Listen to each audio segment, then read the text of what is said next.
Muy bien, jóvenes, buenos días. Ahora vamos a platicar sobre la tercera obligación proveniente de hechos lícitos sin convenio. ¿Se recuerdan de que habíamos platicado sobre la gestión de negocios? Que esta se da cuando una persona, sin estar facultado legalmente, toma los negocios de otro bajo su cargo y lo representa, ¿verdad? Entonces vimos todas las responsabilidades que conllevan, ¿verdad? Básicamente se responsabiliza él mismo a menos de que el principal obligado ratifique, más bien dicho, las obligaciones contenidas por el gestor y en este caso adquiere las obligaciones como que si fuera un mandato, ¿verdad? Luego veíamos el enriquecimiento sin causa, que esto se da cuando una persona, como su nombre lo indica, se enriquece a costillas de otra, pero lo hace sin una causa justa. Porque yo les decía, es lícito que yo me enriquezca de Kiara, por ejemplo, si yo le estoy prestando un servicio, ¿verdad? Yo hago una escritura pública para Kiara y Kiara me paga 1,000 quetzales. Miren, yo me estoy enriqueciendo, pero ese enriquecimiento tiene una causa justificada, que es un negocio jurídico que hay entre yo. Pero el enriquecimiento, ¿se acuerdan que se daba cuando yo me enriquezco sin que exista esa causa justa? Por ejemplo, a mí me hacen el pago de una deuda creyendo que son deudores míos y realmente no lo son. Entonces yo tengo la obligación de devolver ese dinero. Vimos algunas reglas que aplican al respecto. Y ahora tenemos la tercera, que es la declaración unilateral de la voluntad. Pues como su nombre lo indica acá, la declaración de voluntad se da, pero únicamente la realiza una persona, ¿verdad? ¿Cómo se puede realizar esa declaración unilateral de la voluntad? Pues bueno, hay varias formas. Por ejemplo, el primer ejemplo que nos da la ley es la oferta al público. Básicamente, la oferta al público es cuando ustedes ofrecen un producto o un servicio de forma pública. Antes era muy común, digamos, que la forma pública de hacerlo era por medio de la prensa o por medio de la televisión o por medio de la radio. Y esas aún se utilizan, pero ahora es muy común también que se utilizan las ofertas por medio de las redes sociales. Si ustedes tienen Facebook, Instagram, ahí se darán cuenta de que aparte de los anuncios que les va a poner la propia plataforma, aparecen muchos perfiles de gente que ofrecen productos y servicios al público, de lo que ustedes se imaginen, ¿verdad? De todo, hasta abogados hay por ahí ofreciendo servicios, ¿verdad? Entonces, esa es la oferta al público, ¿verdad? Cuando ustedes ofrecen un producto o un servicio, pero lo hacen de una forma pública, modo de que cualquier persona se entere, ¿verdad? Y cualquier persona pueda tomar ese servicio o comprar dichos productos. Ahora bien, con la oferta al público, la obligación que existe acá es de que ustedes están obligados a mantener el precio que ofrecen, ¿verdad? Ustedes tienen la obligación de mantener el precio que están ofreciendo. Por ejemplo, si ustedes dijeron que tenían determinado producto que en el mercado está a 100 quetzales y ustedes lo pusieron a 20 quetzales, entonces cuando venga una persona a comprar, ustedes le tienen que mantener ese precio. No le pueden decir, ah, no, pero es que mira, pues ahora vale 100, porque es que, ¿entienden? No pueden. Tienen que mantener el precio original que ustedes indicaron. Básicamente esa es la obligación que contiene realizar ofertas al público, ¿verdad? Y eso lo tenemos en el artículo 1629. Por favor, Saraí. Boylick. 1629, oferta al público. La persona que ofrezca al público objetos en determinado precio queda obligada a sostener su ofrecimiento. Entonces, miren, ¿cuál es la obligación? Sostener su ofrecimiento, ¿verdad? Sostener su ofrecimiento. Yo les contaba en la clase de lunes de mi amigo, que él llegó a McDonald's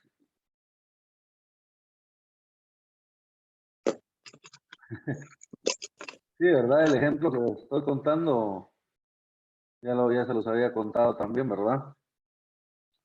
Y fíjense que aquí me está recordando, Kiara, de que estos artículos ya los vimos. ¿Habíamos llegado hasta los títulos al portador entonces o solo hasta la oferta pública? Fíjese que sinceramente no recuerdo hasta qué artículo, pero el artículo que más recuerdo es donde habló de los concursos, de que, por ejemplo, si había un concurso de poesía, que se tenía que establecer un plazo para presentar la obra. Este es el siguiente que vamos a... Bueno, entonces, ¿saben Que qué? con Igual, esto también se puede. sigamos viendo, igual no nos va a tomar mucho tiempo. Igual los vamos recordando. Entonces, en el 1630 nosotros tenemos la promesa de recompensa. Básicamente la promesa de recompensa es cuando nosotros públicamente hacemos un ofrecimiento, pero ese ofrecimiento es una recompensa por algo determinado. Por ejemplo, yo les decía, a mí se me perdió mi perro. Y entonces yo saco un anuncio en Facebook, en Instagram, donde indico con una foto del perro, que el perro se llama tal, ¿verdad? Que tiene una medallita con su nombre, el número de teléfono, y que el que me lo entregue, yo le voy a dar una recompensa de 2,000 quetzales. Entonces, viene una persona con el perro y me lo entrega, ¿cuál es mi obligación? Cumplir con esa recompensa, ¿verdad? Entregarle los 2,000 quetzales a la persona. Aunque esta persona no esté enterada de la recompensa. Supongamos que una persona se enteró de que a mí se me había perdido el perro y viene y me lo devuelve, pero él no sabía que había una recompensa. Igual yo estoy en obligación de pagarle, ¿verdad? Dicha recompensa. Eso lo tenemos en el 1630, por favor, Amparo.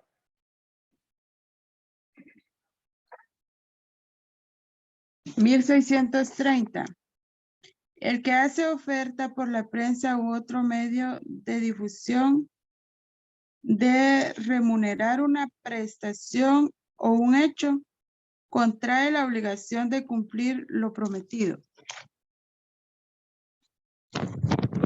Digamos, por favor.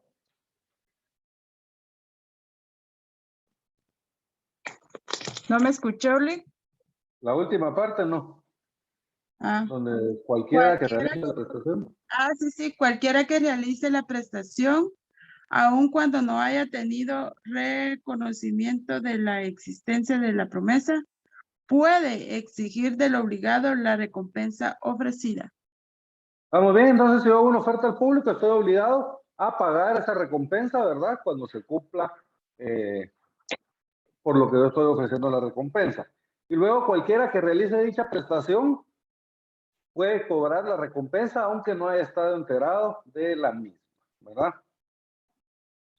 La promesa de recompensa se puede revocar, ¿verdad? Siempre y cuando no se haya cumplido la prestación. Si ya se cumplió la prestación, no se puede revocar. ¿Y de qué forma vamos a revocar la recompensa? De la misma forma que la publicamos. Por ejemplo, si yo lo hice por medio de anuncios en Facebook y en Instagram, entonces en las mismas publicaciones de Facebook e Instagram yo tengo que publicar que se cancela la oferta pública de recompensa.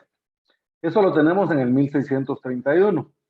La promesa pública de recompensa podrá revocarse cuando exista justa causa para ello, en la misma forma que la oferta, a no ser que la prestación se hubiere ya realizado. Entonces, en este caso, no vamos a poder revocar la oferta pública de recompensa. 1635, ¿verdad? Este es el artículo que nos decía que era el 1635, que se refiere a la promesa de recompensa, pero cuando son algún concurso de obra, ¿verdad? Lo que les decía, ¿verdad? Estamos haciendo un concurso, digamos, de pintores o de escultores o de poetas. Entonces es necesario que nosotros publiquemos cuál es el plazo para la presentación de la obra, ¿verdad? Ese es el requisito que establece. Ahí nos habíamos quedado, licenciado. Ahí nos habíamos quedado, ¿no? Sí. En los concursos en que haya promesa de recompensa, es requisito indispensable que se fije plazo para la prestación de la obra. Miren, requisito indispensable quiere decir que es un requisito que no podemos dejarlo de colocar. Tenemos que necesariamente colocarle un plazo a la entrega de la obra. Bien. Por último, tenemos, jóvenes, los títulos al portador. Acá, si se dan cuenta, se refiere a títulos en general, ¿verdad? Títulos al portador, ¿verdad? Entonces, cuando se refiere a títulos al portador, básicamente se está refiriendo a la generalidad de los títulos. Por ejemplo, a mí se me ocurren títulos de crédito, ¿verdad? Los títulos de crédito, hay algunos títulos de crédito, por ejemplo, como el cheque, que se pueden emitir al portador, ¿verdad? Por ejemplo, podrían ser acciones ya no se pueden emitir al portador, después de las reformas que tuvo el Código de Comercio con relación a la ley de lavado de dinero. Entonces, lo que se busca es básicamente que ya solo en Guatemala hayan acciones nominativas, ¿verdad? Entonces ahora las acciones son nominativas, pero antes habían acciones al portador. Entonces también, en ese entonces se refería también a dichas acciones. Pero también hay otros títulos al portador. Por ejemplo, ¿quién de ustedes ha comprado alguna vez la lotería? La Lotería de Santa Lucía. Imagínense ustedes que alguien tiene el billete ganador de los 6 millones de quetzales. Sorteo extraordinario. Entonces, ¿esos boletos a nombre de quién están extendidos? Al portador. Al portador. Esos no están extendidos a nombre de nadie. Cualquier persona los puede comprar y la persona que lo tenga en su poder es la que va a poder cobrar el importe del premio, ¿verdad? Entonces, y así hay ciertos títulos al portador. Les aclaro, cuando este código se llevó a cabo, se creó, aún no existía el Código de Comercio, ¿verdad? Este código, el Código Civil es de los años 60, de 1960 más o menos, y el Código de Comercio es el Decreto 70, ¿verdad? Del año 1970, 10 años después. Entonces, cuando se crea este código, no existía aún el Código de Comercio. Entonces, hay algunas cuestiones mercantiles que las menciona acá en el Código Civil, pero que posteriormente fueron reguladas ya en el Código de Comercio y después en muchas leyes especiales, ¿verdad? Muchos de los títulos de crédito están regulados en leyes especiales, ¿verdad? Bien. Entonces, pero básicamente esos son los títulos al portador, son los títulos que no están emitidos a favor de una persona determinada. Y estos pueden contener la leyenda al portador o pueden no tenerlo. ¿Estamos bien? En cualquiera de los dos casos, si no están emitidos a favor de ninguna persona, son títulos al portador. ¿Estamos bien? Aunque no digan al portador. Entonces, 1638, por favor, Kiara. Artículo 1638. Títulos al portador. Son títulos al portador los que no están expedidos a favor de persona determinada, contengan o no la cláusula al portador. Estos títulos se transmiten por la simple tradición. Muy bien, entonces miren, son títulos al portador los que no están extendidos a favor de una persona determinada. ¿Estamos bien? Contengan o no la cláusula al portador, ¿verdad? O sea, si no están extendidos a favor de nadie, se tienen al portador aunque no digan al portador. Ahora, ¿cómo se transmiten? Estos se transmiten por la simple tradición, ¿verdad? Pero ¿qué es la simple tradición? ¿Qué hará? Es de que pasa de una persona a otra, solo por la simple entrega. Exacto. Básicamente la tradición, cuando jurídicamente hablamos de tradición, se refiere a la entrega, ¿verdad? A la entrega del título. Entonces, si yo tengo un título aportador y se lo quiero transmitir a Kiara, ¿cómo se lo voy a transmitir? Entregándose, ¿verdad? Eso se refiere, eso significa tradición, entregar. ¿Estamos bien? La simple tradición. Entonces, básicamente a eso se refiere la simple tradición, a la entrega del título al portador. Bien.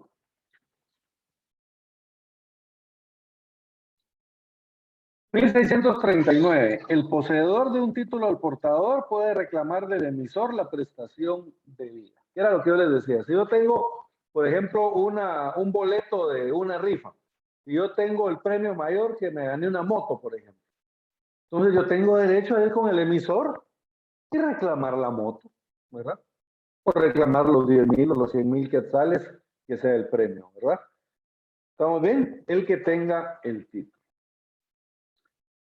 Y la obligación del emisor, 1640. El emisor está obligado a pagar a cualquiera que le presente y entregue el título, salvo que hubiere sido notificado judicialmente para retener el pago, ¿verdad? Por ejemplo, que hubiera algún embargo, ¿verdad? Pero tuvo que haber sido notificado judicialmente previamente. Fuera de eso, quien presente el título, el emisor está obligado a pagar. ¿Estamos bien?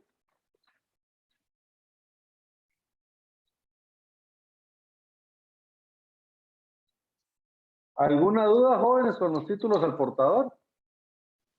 Licenciado, disculpe, una pregunta. ¿Sí? Ahí donde nos está comentando de salvo que hubiere sido notificado judicialmente para retener el pago. Ajá.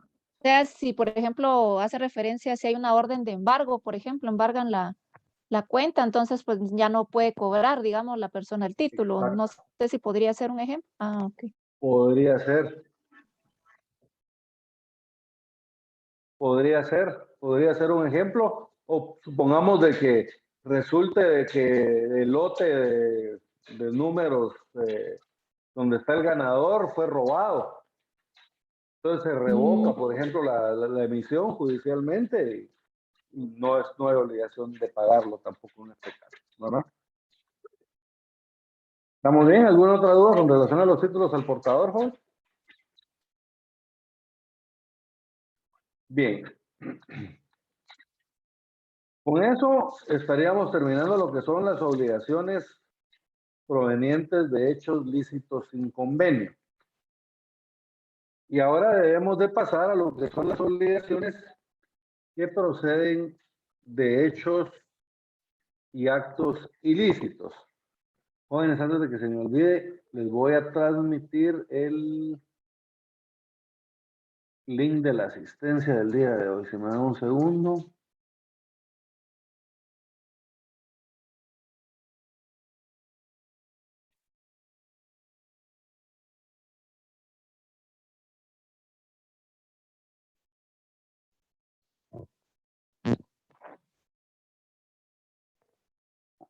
Muy bien. Ahí les dejo el link de asistencia, jóvenes, por favor.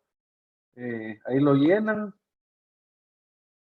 Licenciado, Y ya.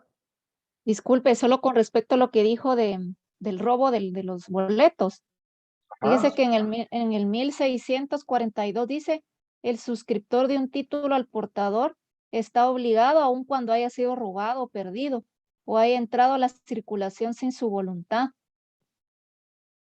Sí, O pues sea en ese caso que, pues, se aplicaría el ejemplo de los robos, solo el del embargo de la cuenta. mm,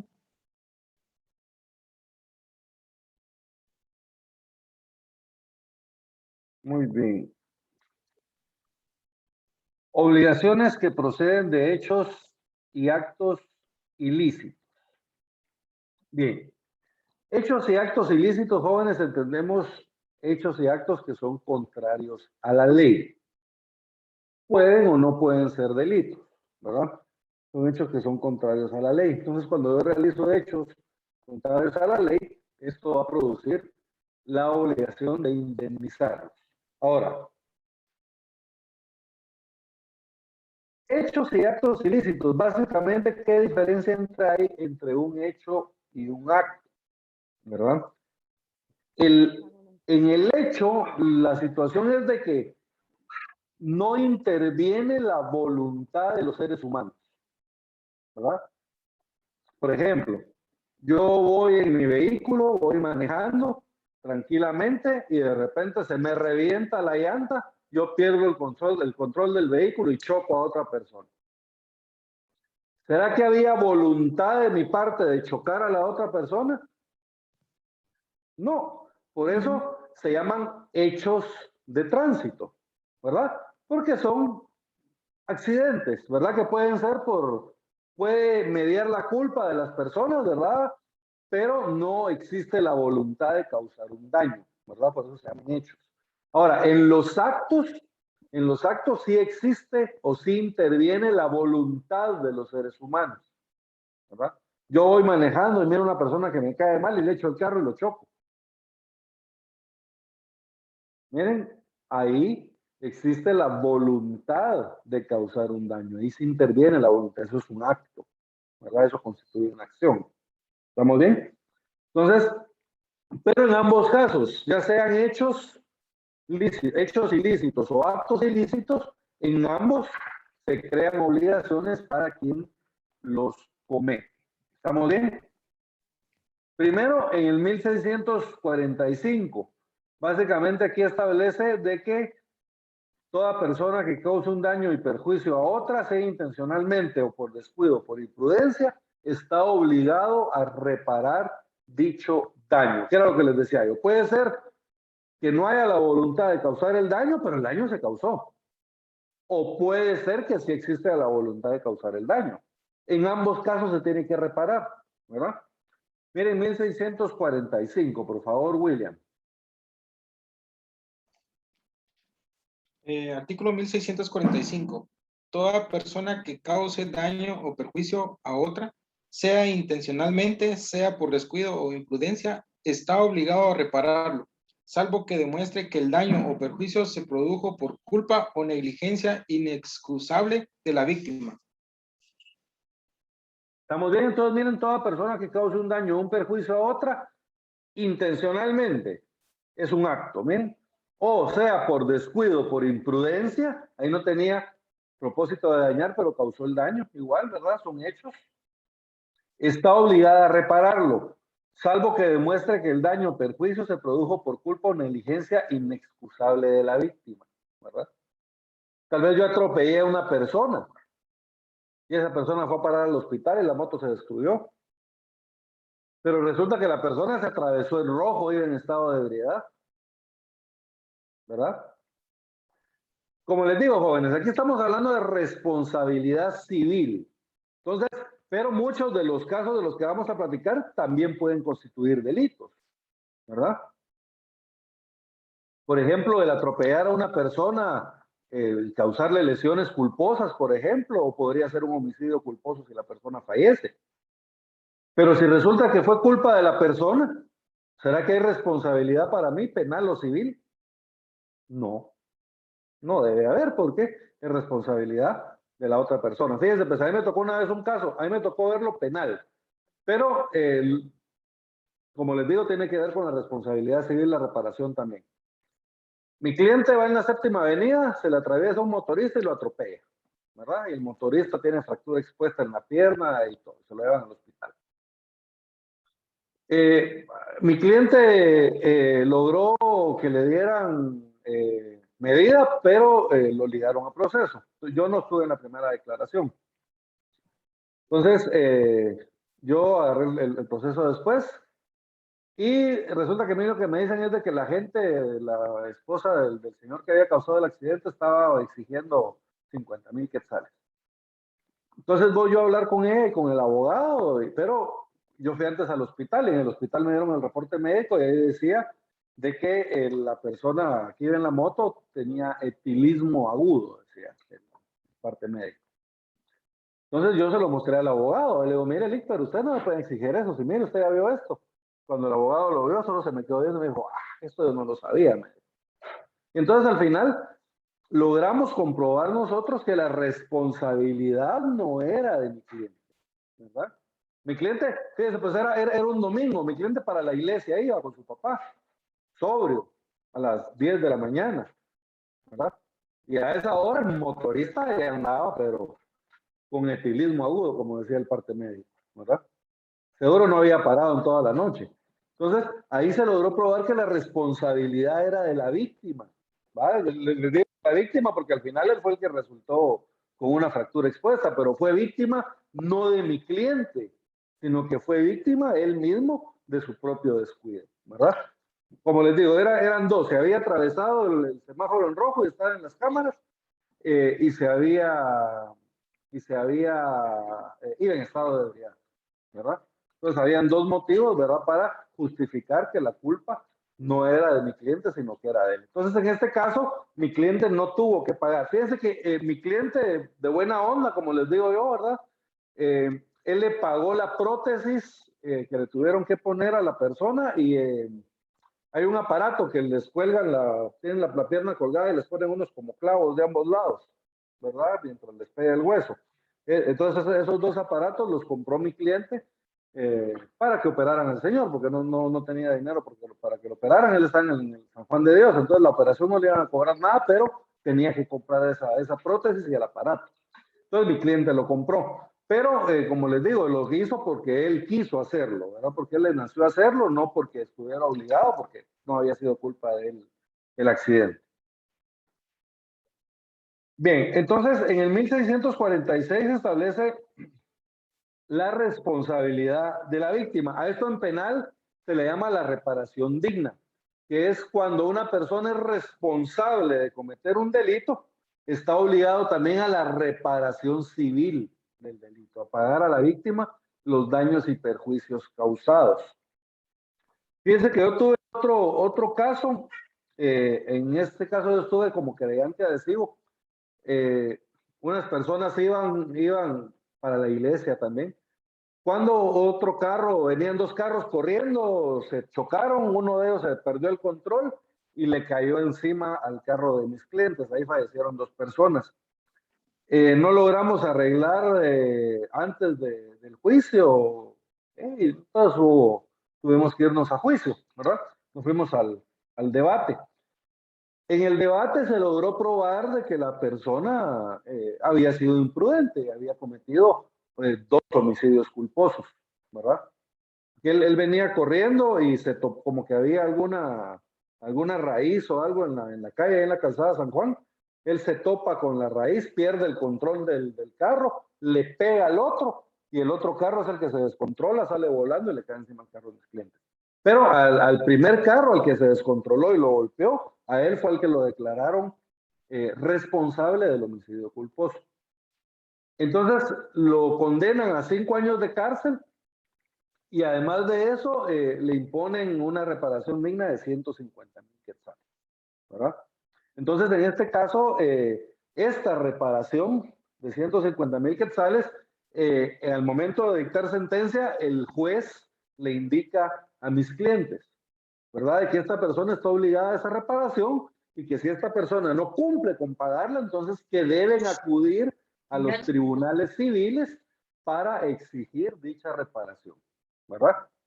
¿Por qué? Porque esta, aunque viene de un delito, ¿verdad? Proviene de la comisión de un delito, es una reparación civil. Como les digo, aquí hay responsabilidad penal y civil. ¿Estamos bien?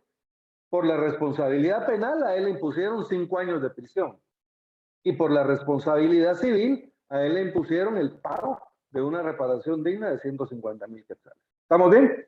Entonces, ahí también puede venir, ¿verdad?, la reparación de daños y perjuicios proveniente de un delito. 1646, por favor, Ada Gómez. 1646. El responsable de un delito doloso o culposo está obligado a reparar a la víctima los daños o perjuicios que le haya causado. ¿Estamos bien? Entonces, responsable de un delito doloso o culposo, en el caso del ejemplo que les conté, era un delito culposo, porque el muchacho él no tenía intención de matar a mis clientes, sino que fue por una mera imprudencia, ¿verdad? Él venía a excesiva velocidad y perdió el control del vehículo, ¿verdad? Entonces, está obligado a reparar a la víctima los daños o perjuicios que le haya causado. En este caso, a los familiares de las víctimas, porque las víctimas pues habían fallecido, ¿verdad? Entonces fue a una parte eran 100,000 quetzales para la viuda, porque eran, digamos, fue una mamá y un hijo los que fallecieron. Entonces la esposa del hijo, para ella 100,000 quetzales, y para las otras hijas de la señora, para las hermanas, digamos, del fallecido, los otros 50,000 quetzales, ¿verdad? Es decir, dieron prácticamente 100,000 por él y 50,000 por la señora, ¿verdad? Entonces, no compensa, ¿verdad, jóvenes? Digamos, 100,000 quetzales no compensan la vida de este señor, que era productivo, ¿me entienden? Él trabajaba, tenía un buen trabajo, unos buenos ingresos, tenía bien a su familia, y a partir del accidente, pues él ya no estaba, ya no habían ingresos. La señora que no trabajaba tuvo que ir a trabajar, ¿verdad? Los niños se quedaron solos en la casa, empezaron a bajar notas, o sea, miren, fue una tragedia familiar al final de cuentas. Entonces no compensa, ¿verdad? No compensa los 100,000 quetzales la falta de este ser querido, pero es una forma, digamos, que tiene la ley de intentar compensar el daño causado. Bien. La Licenciado, ¿sí queda? perdone, y en ese caso que usted nos plantea, ¿no se podría solicitar una pensión vitalicia? Se solicitó, pero no la otorgó el juez, ¿verdad? El juez otorgó una cantidad específica. Gracias. Muy bien. Fíjense que cuando se comete un delito, nosotros podemos seguir la responsabilidad civil juntamente con el proceso penal o podemos seguir la responsabilidad civil separada del proceso penal. El proceso penal en el juzgado penal y el proceso civil en los juzgados civiles, ¿verdad? Entonces, lo normal es de que cuando se sigue juntamente con el proceso penal, si la persona es responsable, de una vez la declaran responsable civilmente. Y si la persona no es responsable penalmente, entonces de una vez la liberan civilmente. Si nosotros seguimos el proceso por separado, pudiera ser de que la persona sea absuelta penalmente, pero en el juicio civil sea condenada, ¿verdad? Yo no sé si ustedes se acuerdan del famoso caso, aquel de O.J. Simpson, que era un jugador de fútbol americano que mató a su, bueno, que se creía que mató a su esposa, ¿verdad? Entonces, él en el juicio penal lo absuelven penalmente, porque sus abogados logran mostrar un sinnúmero de inconsistencias que habían y pues, lograron ahí que hubiera una duda razonable, entonces a él lo declaran inocente del asesinato de la esposa. Pero la familia de la esposa luego inicia un juicio civil en contra de él. Y en el juicio civil a él lo declaran responsable y lo obligan a pagar una gran cantidad de dinero a la familia de la esposa, ¿verdad? Entonces, es lo que les decía, ¿verdad? La exención de responsabilidad civil no libera de la exención de la responsabilidad penal no libera de la responsabilidad civil, a no ser que el juez así lo estimare atendiendo a las circunstancias especiales del caso, ¿verdad?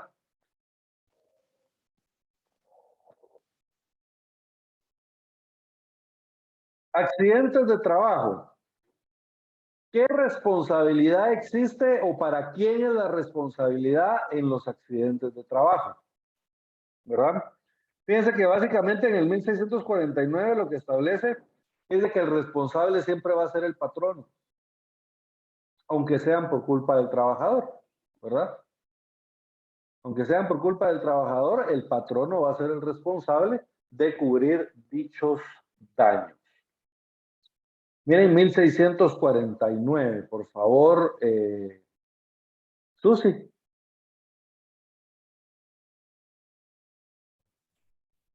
Con gusto.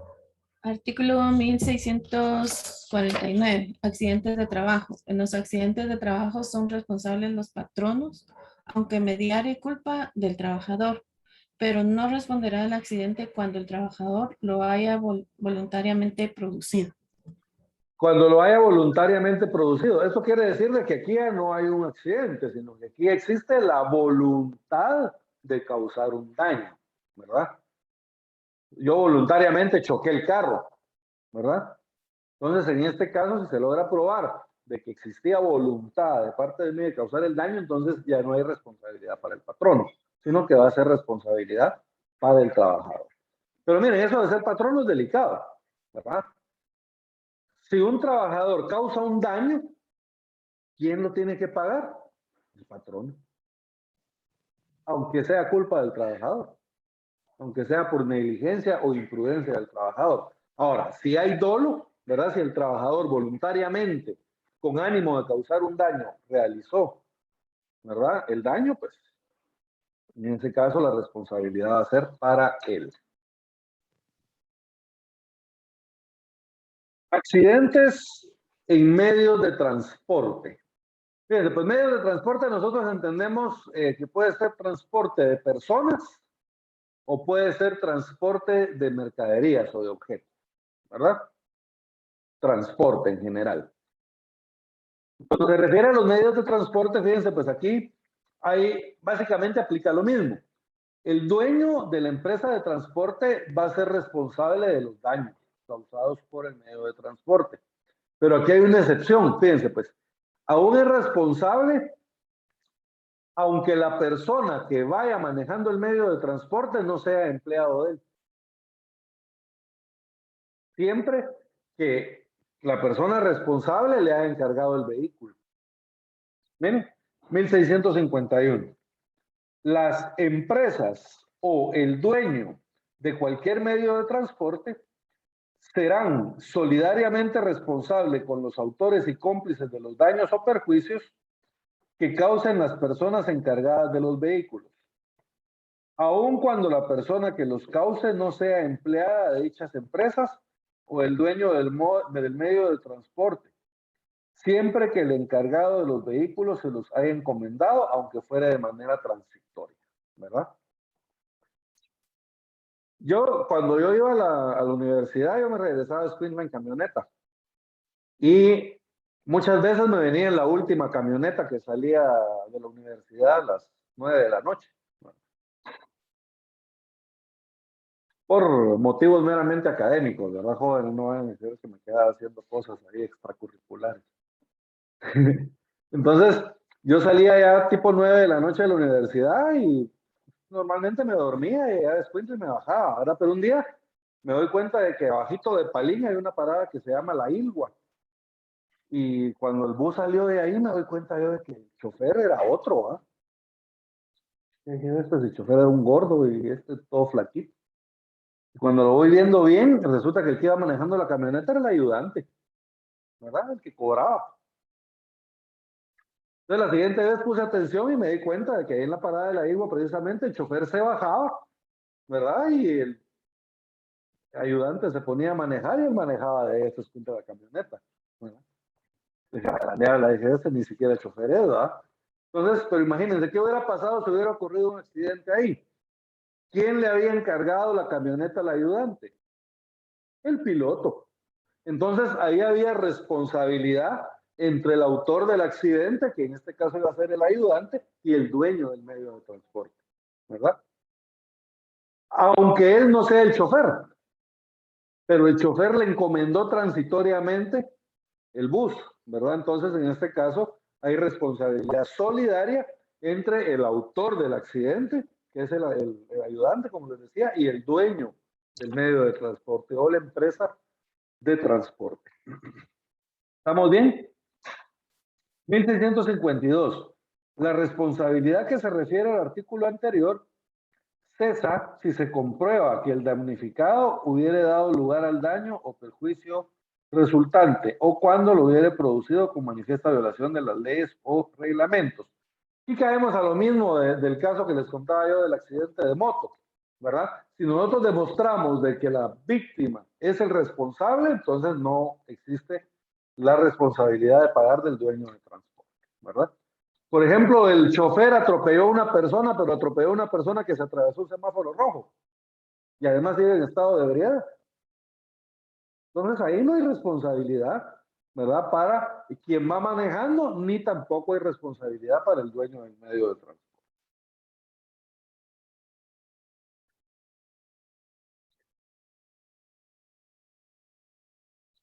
(1665) Ahí tenemos cuando hay lesiones corporales.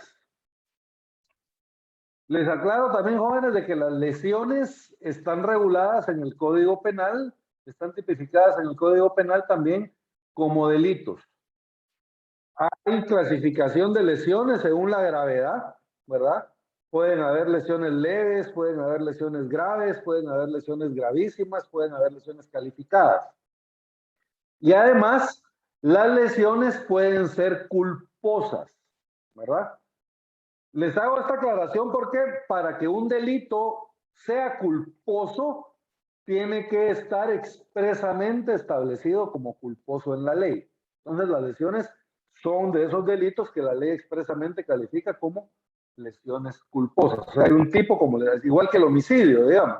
El homicidio, hay diferentes tipos de homicidio y aparte hay un homicidio que es el homicidio culposo. Igual pasa con las lesiones. Están clasificadas los diferentes tipos de lesiones y luego viene y establece que las lesiones también se pueden cometer de forma culposa. ¿Estamos bien? Bien, entonces, lesiones corporales, 1655, por favor, Freddy.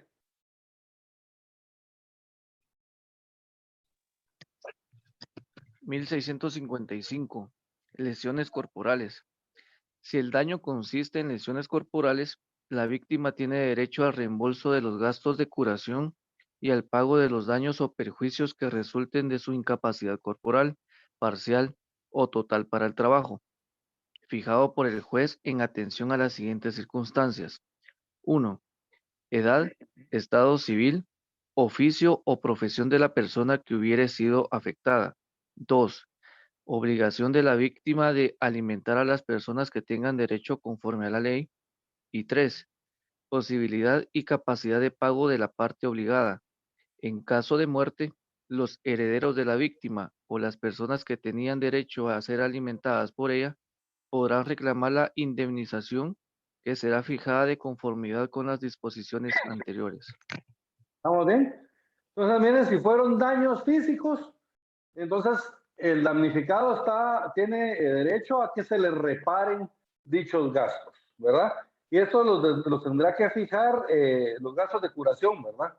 Y estos gastos los va a fijar el juez en relación a la incapacidad corporal que tenga, si es parcial o es total para el trabajo, y debe tomar en cuenta la edad, estado civil, oficio, profesión de la persona, la obligación que tenga la víctima de alimentar a otras personas y la capacidad de pago de la persona que ha causado el daño.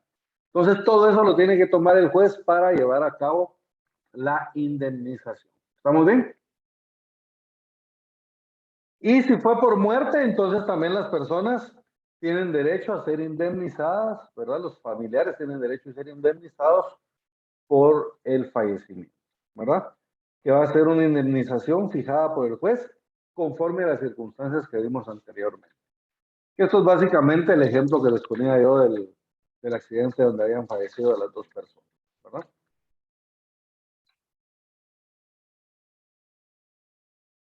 Hay otros delitos, jóvenes, que son los delitos que conocemos como los delitos contra el honor, ¿verdad?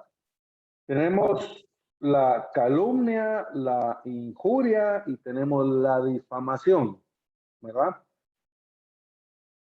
Entonces, estos son delitos que cuando yo logro probar que una persona cometió estos delitos en contra mía, entonces yo tengo el derecho de que esta persona también me indemnice los daños y los perjuicios causados.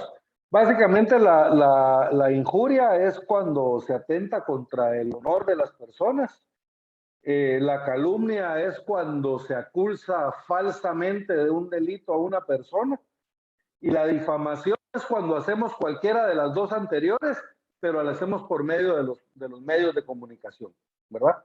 Lo publicamos en la televisión, en la prensa o en las redes sociales, ¿verdad?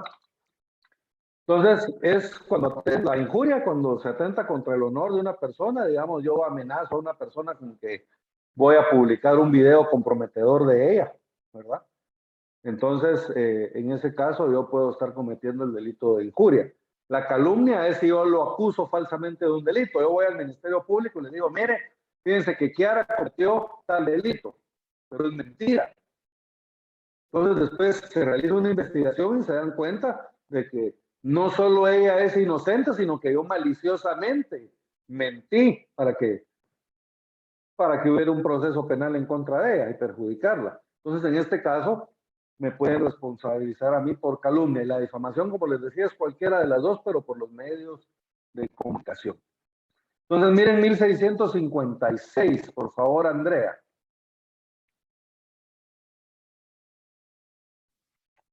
Artículo 1656. Difamación.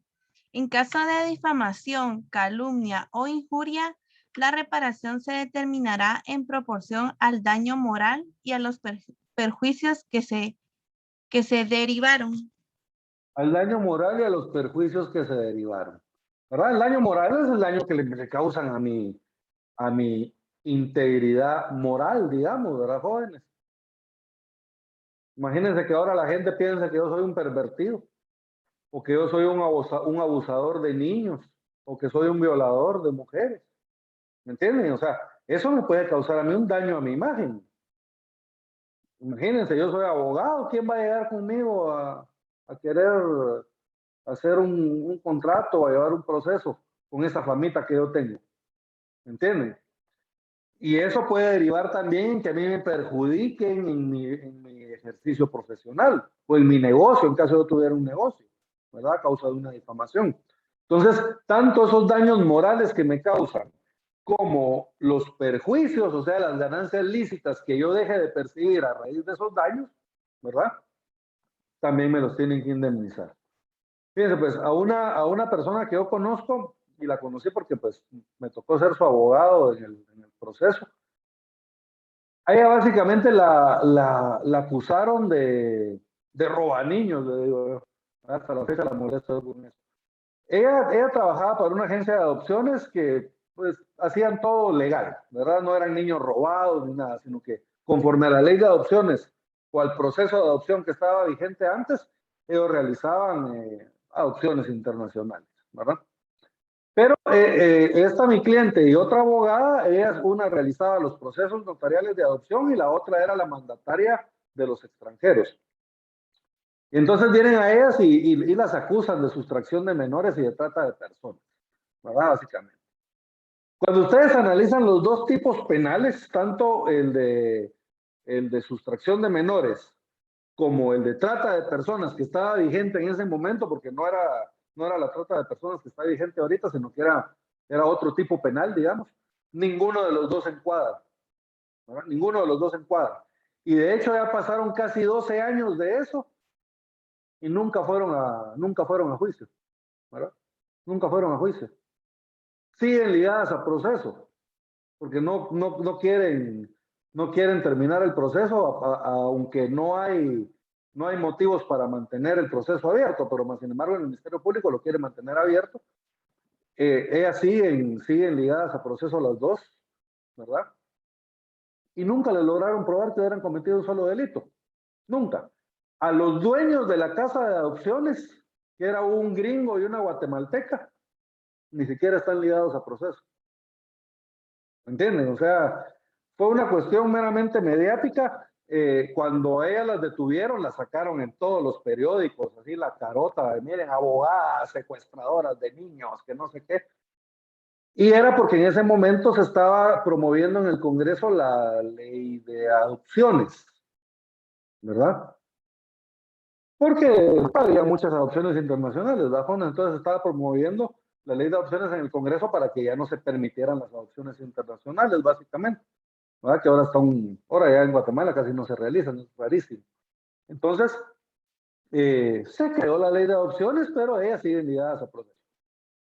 Ellas, las dos, aparte de trabajar en esa casa de adopciones, tenían su oficina y les iba bien en su oficina. Las dos oficinas se vaciaron de clientes por que salió la cara de las dos en la prensa, ¿verdad? Y digamos, a la que es mi cliente le tomó más de 4 años volver a levantar su oficina profesional, ¿verdad? Entonces, cuando al fin termine ese proceso, vamos a ver si hay alguna responsabilidad para el Estado por esas acusaciones falsas, ¿verdad, jóvenes? Porque al final, pues, no cometieron ningún delito, ¿verdad? Como les digo, todo estaba conforme a la ley que estaba vigente en ese tiempo. 1657. ¿Qué pasa si son varias las personas que son culpables de la difamación? Entonces, la responsabilidad de estas personas va a ser solidaria, ¿verdad? Va a ser una responsabilidad solidaria. 1657. Si varias personas son culpables del daño o perjuicio derivado de hecho ilícito, serán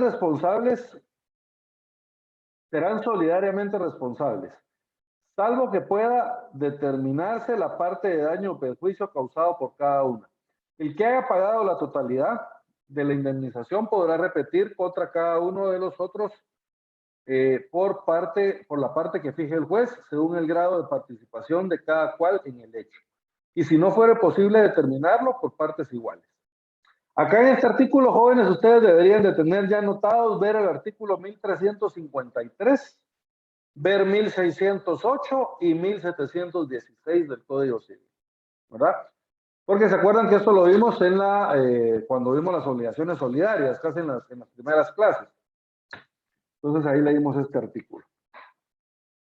¿Qué pasa cuando el daño lo comete un menor de edad?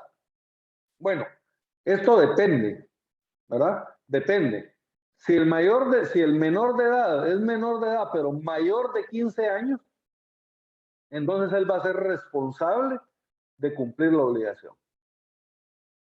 Si es menor, entonces van a ser sus padres los responsables de la obligación.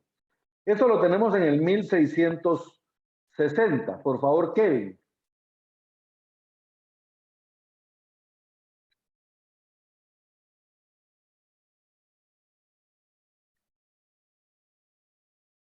¿Se lo leo yo, licenciado? Por favor, Amparo. 1660. Menores de edad. El menor de edad, pero mayor de 15 años.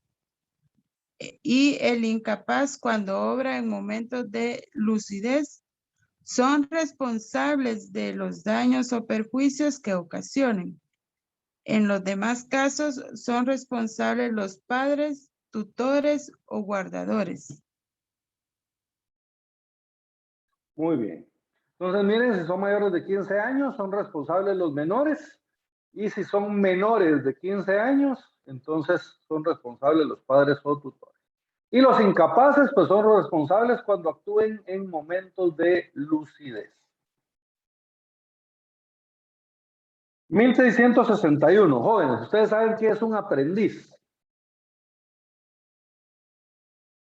Un aprendiz Alguien es... que está, perdón, Sí, a ver. alguien que está aprendiendo a realizar un oficio prácticamente. Por ejemplo, Básicamente, carpintería, mecánica, repostería, un oficio, una es un profesión. oficio, ¿verdad?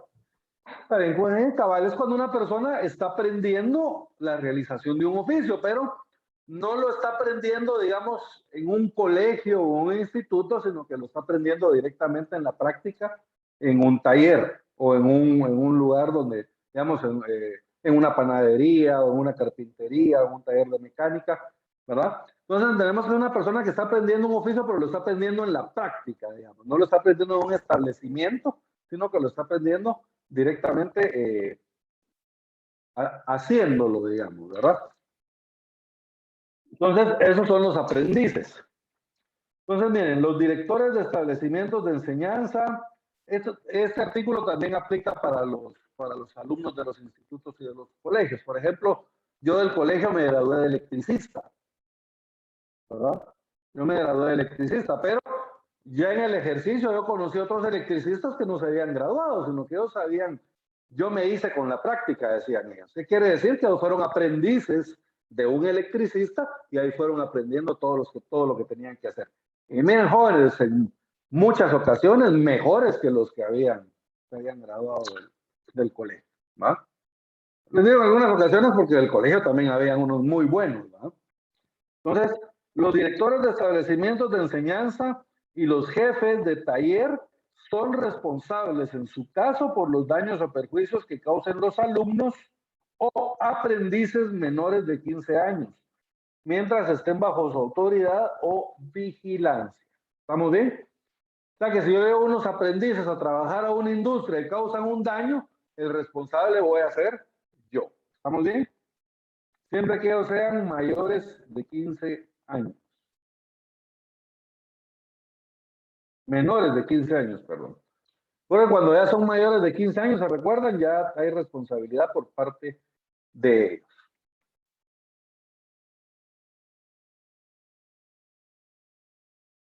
(1663) Los patronos y los dueños de talleres, hoteles, establecimientos mercantiles o industriales y, en general, las personas que tienen a otra bajo su dependencia, responden por los daños y perjuicios que causen sus empleados y demás trabajadores en actos de servicio.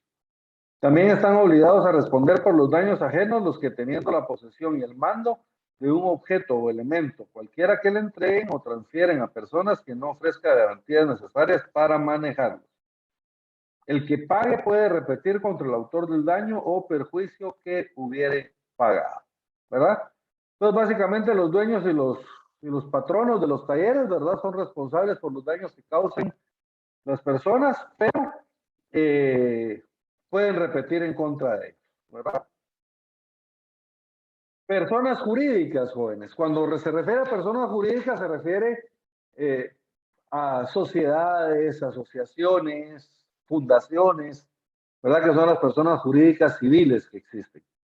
Entonces, básicamente son agrupaciones de personas, ¿verdad? Pero que tienen su personalidad jurídica propia. 1664. ¿Quién va a ser el responsable por los daños que causen las personas civiles, las personas jurídicas? Pues van a ser sus representantes legales. ¿Estamos bien? 1664, por favor, Walter.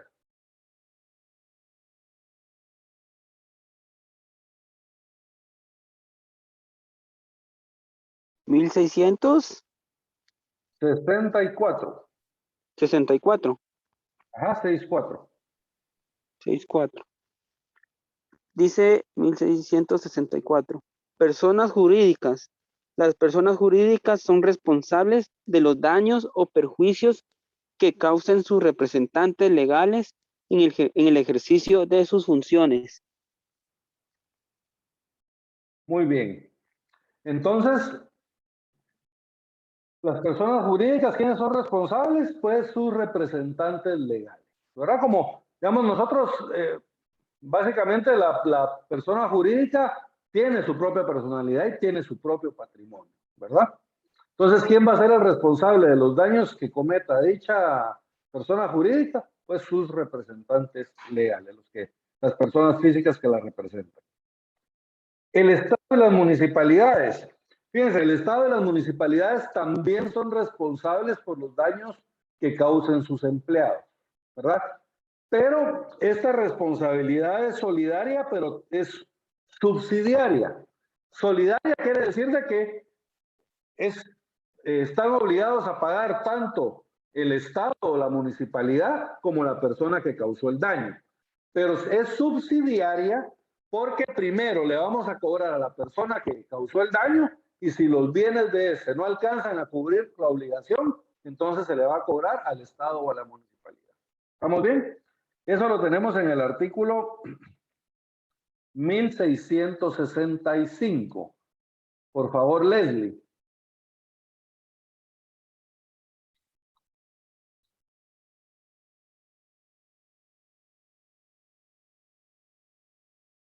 Ya, por favor. 1665. Estado y municipalidades.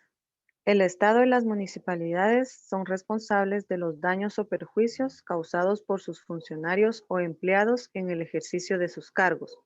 Esta responsabilidad es subsidiaria y solo podrá hacerse efectiva cuando el funcionario o empleado directamente responsable no tenga bienes o los que tenga no sean suficientes para responder del daño o perjuicio causado.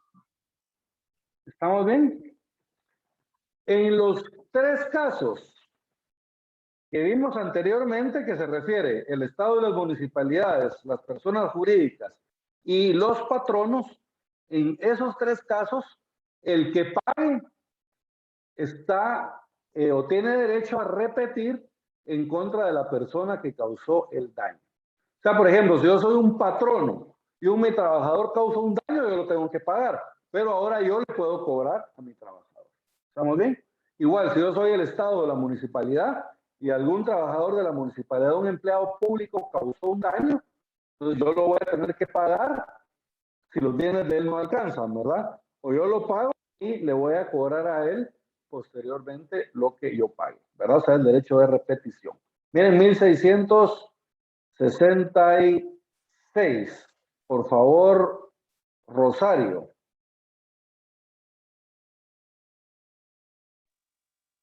(1666) En caso de los 3 artículos anteriores, el que paga el daño o perjuicio tiene derecho a repetir contra el que lo causó, salvo que éste hubiere procedido de conformidad con instrucciones recibidas de aquel y sin excederse de ellas.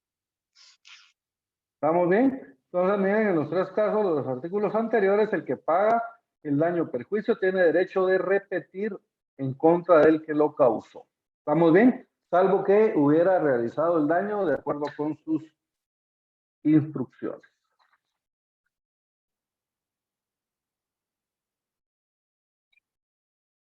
Profesionales, jóvenes. Este les interesa mucho a ustedes. Ustedes, cuando estén realizando su ejercicio profesional, van a ser responsables por todo lo que realicen. Si ustedes cometen un error por ignorancia o por negligencia, van a ser responsables de ese error para con sus clientes. ¿Estamos bien? Y también son responsables por la divulgación de los secretos que ustedes puedan haber conocido por motivo de su profesión. Ustedes, cuando ejerzan profesionalmente, se van a enterar de muchas intimidades de su cliente. Se van a enterar de muchas cosas que su cliente realiza, de cómo su cliente las realiza. Entonces, ustedes recuerden siempre que ustedes están obligados al secreto profesional y no pueden divulgar nada de lo que se entere. Muchas veces, digamos, se puede consultar o, digamos, en el caso de que estamos en clase, podemos comentar algunas cosas de algunos procesos dentro de la clase con motivos meramente académicos, ¿verdad? Pero no vamos a mencionar nombres, cantidades o detalles que pasaron dentro del proceso. ¿Estamos bien? Ustedes están obligados a guardar el secreto profesional. Entonces, todo lo que ustedes enteren con motivo de su ejercicio, no lo pueden revelar. Y tienen responsabilidad civil, ¿verdad? Para con sus clientes. Antes, jóvenes, se me había olvidado mencionarles en el 1665, cuando establece el Estado y las municipalidades, la responsabilidad civil de funcionarios y empleados públicos, por favor anoten ahí que prescribe en 20 años, según el artículo 155 de la Constitución. Esto en el 1665 del Código Civil. Prescriben en 20 años la responsabilidad civil de funcionarios y empleados públicos, según el 155 de la Constitución Política de la República. Bien, ahora sí regresemos al 1668. El profesional es responsable por los daños o perjuicios que cause por ignorancia o negligencia inexcusables, o por divulgación de los secretos que conoce con motivo de su profesión. Dueños de animales, 1669. Por favor, 1669. Lick, ¿lo puedo leer yo? Por favor. Ok. Artículo 1669. Dueños de animales. El dueño o poseedor de un animal o el que lo tenga a su cuidado es responsable por los daños o perjuicios que cause, aun en el caso de que se hubiera escapado o extraviado sin su culpa, pero si el animal fuera provocado o sustraído por un tercero o hubiese mediado culpa del ofendido, la responsabilidad recaerá sobre este y no sobre aquellos. Entonces, miren, el dueño o poseedor de un animal es responsable de los daños o perjuicios que éste cause, aunque no se haya escapado por culpa de él, ¿verdad? Pongamos una persona, se le salió un perro y un perro mordió a otra persona, mordió a una persona, por ejemplo. Entonces, el dueño del perro es responsable de esos daños, aunque el perro se haya escapado sin culpa de él. ¿Estamos bien? Y lo mismo aplica para todos los animales, ¿verdad? Se escapó una vaca, por ejemplo, y la vaca choca un carro. El dueño de la vaca es responsable por el daño causado por el animal, aunque no se haya salido por culpa de él. ¿Estamos bien? Ahora, si hay culpa por parte de la víctima, por ejemplo, si el animal fue provocado, en ese caso, pues no hay responsabilidad por parte del dueño, ¿verdad? Yo recuerdo hace años, nosotros teníamos un perro, nosotros siempre hemos tenido perros pastores alemanes, teníamos un perro en particular que se llamaba Jack, era un perro bien noble, era el perro, él se ponía cerca de la puerta, abría, él se salía, nunca mordía a nadie, ¿verdad? Se iba a dar sus vueltas 2, 3 colonias abajo donde vivíamos nosotros y regresaba, empujaba la puerta y entraba sin ningún problema. Pero había un niño que lo pasaba molestando todos los días, le pasaba matando los balcones de afuera de la casa y después cuando venía de regreso le pasaba enseñando un pan al perro, como que se le iba a dar, pero no se lo daba. Y usted que el perro le empezó a agarrar mala fe al patojo, y nosotros siempre lo regañábamos, mira, todo el ojo del perro sale y un día se te va a morder. Y total de que se llegó el día de que un día el perro lo encontró. Venía eso matando los balcones, el perro no estaba. Y cuando él estaba enfrente de la casa, el perro le apareció en la otra esquina. Intentó correr, pero imagínense, a un pastor alemán lo alcanzó en segundos, ¿verdad? Cuando él llegó a la esquina de la casa, tenía el perro encima y lo mordió. Lo mordió en la pierna, lo mordió en la espalda, lo mordió en el brazo, lo mordió en la cabeza. Unos albañiles que estaban trabajando a la par le fueron a quitar el perro de encima al patojo porque se lo estaba comiendo. Y el perro no hizo nada por hacerle daño a los albañiles. ¿Verdad? Él quería morder al patojo. Bueno, al final, ¿para qué les hago el cuento largo? Y fuimos con el patojo vivía con su madrina, ¿verdad? Entonces fuimos con la madrina y ella lo que dijo fue, mira, ya te dije que dejes de estar molestando al perro, que no sé qué. Y al final, pues, nos dijo, miren, realmente yo sé que no es responsabilidad de ustedes, el patojo tiene la culpa, ¿no? Y lo que sí que nos pidió favor que lo lleváramos al centro de salud para que lo atendieran, lo llevamos al centro de salud, lo atendieron y le pusieron sus respectivas 14 inyecciones para la rabia, jóvenes, porque el perro estaba vacunado, pero como lo mordió en la cabeza, entonces le pusieron 7 inyecciones en el ombligo y tuvo que ir, creo que durante 7 semanas a que le pusieran otras 7. Y duelen esas cosas. Entonces, el punto de estos jóvenes es de que en este caso el dueño del perro no tenía responsabilidad porque el animal fue provocado por la víctima. ¿Estamos bien? 1673. ¿En cuánto tiempo prescriben los daños y perjuicios a que se refiere este título? En un año, ¿verdad? 1673. La acción para pedir la reparación de los daños o perjuicios a que se refiere este título prescribe en un año contado desde el día en que el daño se causó o en que el ofendido tuvo conocimiento del daño o perjuicio, así como de quien lo produjo.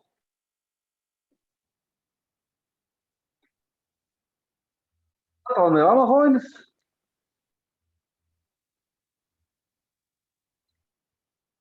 Bien. Si no hay dudas, con esto estaríamos terminando el contenido del derecho de obligaciones, jóvenes.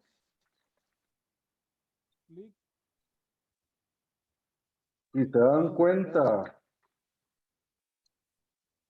ya es un montón de contenido. Venimos hablando desde el artículo 1251 hasta el artículo 1673, ¿verdad? Y vimos lo relativo a las declaraciones de voluntad, vimos los vicios del consentimiento o los vicios de la declaración de voluntad, vimos los negocios jurídicos condicionales, vimos el plazo, vimos la simulación, la la nulidad. Luego vimos las obligaciones, sus modalidades y sus efectos, ¿verdad? Vimos las obligaciones alternativas, facultativas, mancomunadas, simples y solidarias. Vimos las obligaciones divisibles e indivisibles. Luego vimos lo relativo al pago, al cumplimiento de las obligaciones, ¿verdad? Vimos lo que es el pago y las diferentes que pueden haber. Vimos el pago por consignación, el pago por cesión de bienes y también vimos lo relativo al incumplimiento de las obligaciones, ¿verdad? Luego vimos lo relativo a la transmisión de las obligaciones, transmisión de derechos, subrogación y la transmisión de deudas. Luego a la forma de extinguir las obligaciones, ¿verdad? La compensación, la novación, la remisión, la confusión y la prescripción extintiva.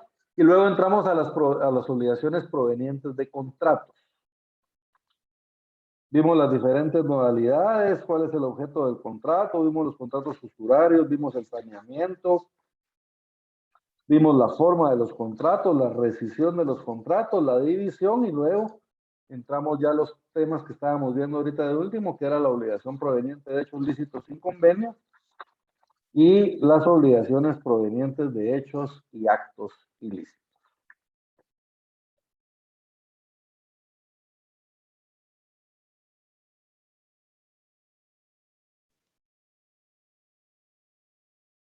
En un año.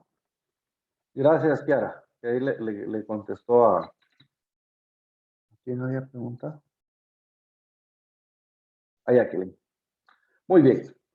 Entonces, jóvenes, básicamente ese es el contenido de Derecho Civil 4, que es el derecho de obligaciones. La otra clase los espero. Sí, Susi. Perdone, es que dice en el artículo 1665 la prescripción, pero yo noté que eran 20 años según el artículo 155 de la Constitución. Sí, el artículo 155 establece la responsabilidad de funcionarios y empleados públicos, ¿verdad? O sea que no son 20 años la responsabilidad. Cuando son funcionarios y empleados públicos son 20 años. Cuando no son funcionarios o empleados públicos, existe un año para poder... Es un año. Muy bien, gracias. Muy bien.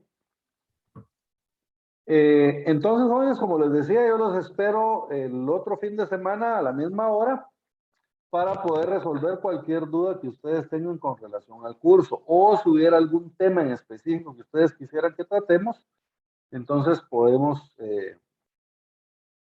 tratarlo de una vez, ¿verdad? Por ejemplo, ustedes me dijeran, mire, tengo dudas con respecto a la simulación, por ejemplo. Entonces podríamos platicar sobre esas dudas con respecto a la simulación. Si en caso no tienen dudas, jóvenes, entonces no habría ningún problema. No se conectan y pues nos vemos el día del examen, ¿verdad?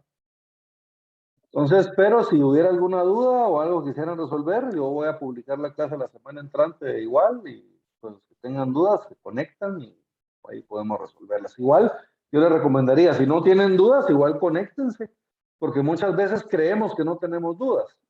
Y cuando alguna otra persona hace la pregunta, yo tampoco había entendido eso, ¿no? Entonces, sí sería bueno que aunque ustedes no tengan dudas, se conecten, porque de repente ustedes creen que no tienen dudas, pero sí las tienen. Y a veces cuando un otro compañero la realiza, entonces ahí se van a dar cuenta de que ese tema tampoco lo tenían claro. ¿Estamos bien?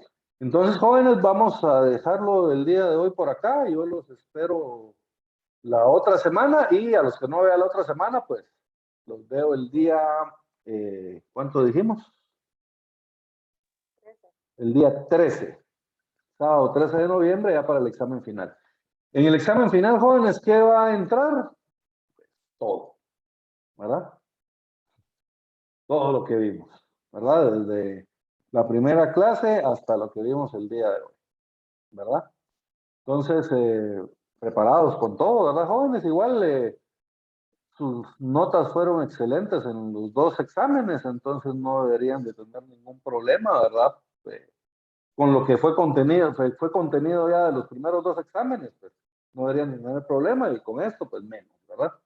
Digamos, lo más difícil ya lo pasamos, ¿verdad? Lo más difícil lo vimos para el segundo parcial, tal vez, ¿verdad? Entonces, no deberían de tener ningún problema con el contenido. Lo que sí les digo es que el examen va a ser cargado, ¿verdad? Porque el contenido, pues, es amplio, ¿verdad? Lo que sí que voy a tratar de hacer también otra modalidad de exámenes, ¿verdad, jóvenes? Porque se dieron cuenta, los primeros 2 exámenes eran pura pregunta directa.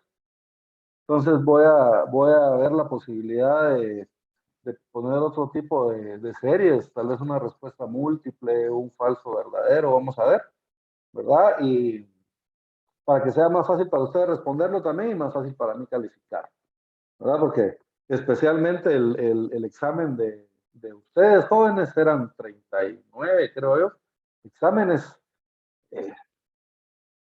Fue dura la calificación, ¿verdad? Pero se logró. Entonces, los espero la otra semana, jóvenes, y si no, pues los veo el sábado 13 para el examen final, ¿verdad? Entonces, si no hay alguna otra duda, nos vemos la otra semana y vamos a dejar la clase el día de hoy por acá. Licenciado, disculpe yo. ¿Sí? Tengo una duda, pero no sé si mejor se la planteo el otro fin de semana que dice usted, ¿verdad? Que nos resuelve dudas. O se la Si digo de quiere. una vez. Pues O la como usted otra. prefiera. Si quiere de una vez, de una vez. Bueno, entonces solo sería aquí, en donde en el artículo 1672 me da duda ahí si, por ejemplo, un arrendatario tiene responsabilidad solidaria con el dueño. Si en caso proviniera pues un ilícito de eso mismo.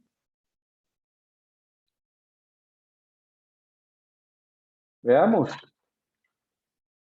Los propietarios, arrendatarios, poseedores y en general las personas que se aprovechan de los bienes responderán igualmente por los daños y perjuicios que causen las cosas que arrojan o cayeren de los mismos, por la caída de árboles cuando no sea ocasionada por fuerza mayor, por las emanaciones de cloacas o depósitos de materias infectadas, por el humo de gases que sean nocivos y perjudiciales, desagües, acueductos, instalaciones de aguas, materiales o sustancias que humedezcan o perjudiquen la propiedad del vecino, por el ruido, crepitación, peso o movimiento de maquinarias y cualquier otra causa originen daño o perjuicio. En todos estos casos, el perjudicado tiene derecho a exigir que cese la causa que motive el daño o perjuicio y la indemnización si procediera. Miren, aquí depende del caso. Digamos, si quien tiene, digamos, la empresa que está causando el ruido es el propietario del bien, entonces el propietario del bien va a ser el responsable. Si el bien donde está la empresa, digamos, que está causando el ruido excesivo, es arrendado, entonces ahí no hay responsabilidad para el propietario del bien, sino que la responsabilidad es para el arrendatario del bien, el dueño de la empresa, digamos. Y lo mismo pasa que cuando es un poseedor, digamos, es quien posee, digamos, por medio de un uso, de un usufructo, ¿verdad? Posee de cualquier otra forma el bien. Entonces va a ser el poseedor el responsable, ¿verdad? Entonces, como les decía, depende del caso. Si es el propietario del bien el que está causando el ruido, pues él va a ser el responsable. Pero si el dueño del bien tiene el bien en arrendamiento y el ruido lo está causando otra persona, entonces ese arrendatario va a ser el responsable de pagar, ¿verdad? No sé si esa era la pregunta, que si había responsabilidad solidaria entre el arrendatario y el dueño del bien. No, porque se acuerda que la responsabilidad tiene que ser pactada o por disposición de la ley. La ley aquí no establece que hay responsabilidad solidaria, sino que establece, en un caso, miren, los propietarios, coma. Segundo caso, arrendatarios, luego coma. Y luego poseedores. Y luego establece todavía, y en general, las personas que se aprovechan de bienes ajenos. Entonces son 3 casos separados, ¿verdad? Si el propietario es el que está causando el ruido, entonces el propietario es responsable. Segundo caso, si el bien está en arrendamiento, el arrendatario es el responsable. Y si el bien está en otra forma de posesión, digamos en usufructo, entonces el usufructuario sería el responsable. ¿Estamos bien? ¿Alguna otra duda, jóvenes? Muy bien, miren, al final casi llegamos a la hora de clase, ¿verdad? Entonces, como les decía, jóvenes, les acabo de dejar la asistencia nuevamente para los que no la habían llenado aún. Me hacen el favor de llenarla y entonces nos vemos el otro fin de semana, jóvenes. Que tengan un feliz fin de semana y una feliz semana. Se me cuidan mucho. Gracias, Lee. Licenciado, ¿Sí, Susi? ay, perdone que le moleste. Es que fíjese que yo quería revisar la clase de la forma de los contratos. Y es la que le solicité del 16 de octubre, porque el saneamiento que nos envió es del 9, del 10. Fíjense que es la clase que me aparece a mí el 16 de octubre. Bueno, está bien, licenciado. Lo que pasa es que originalmente yo se las había publicado con fecha del 9. Entonces, cuando yo me metí en Zoom, digamos, a ver la clase del día 16 y le di a abrir, me abrió el archivo que decía 9, pero era porque yo lo había nominado mal. Entonces, lo corregí, pero sí la clase del 16 es la del saneamiento. Bueno, esa es la clase del 16, ¿verdad? Bueno, La que me está parece bien. aquí. Entonces, Gracias, sí, muy bien. gracias, muy amable. Excelente día, Lick. Bendiciones. Igualmente.